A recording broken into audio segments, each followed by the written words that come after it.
આજે વહેલી સવારથી જ ખેડા જિલ્લામાં સાર્વત્રિક વરસાદ પડ્યો. જિલ્લામાં સૌથી વધુ વરસાદ કપડવંજમાં પડ્યો. કપડવંજ શહેરના નીચાણવાળા વિસ્તારોમાં પાણી ભરાયા. તો બીજી તરફ કપડવંજ શહેરમાં આવેલ ઇન્દ્રપ્રસ્થ નામની સોસાયટીની સંરક્ષણ દિવાલ થઈ ધરાશાયી. સંરક્ષણ દિવાલ ધરાશાયી થતાં પાછળ રહેલા મકાન ઉપર દિવાલનો કાટમાળ પડ્યો.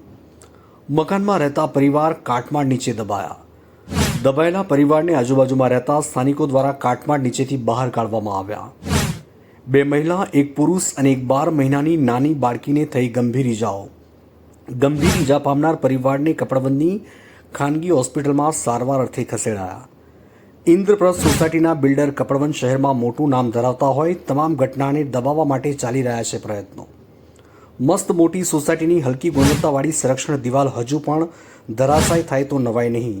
અલ્તાફ શેખ, કપડવંજ.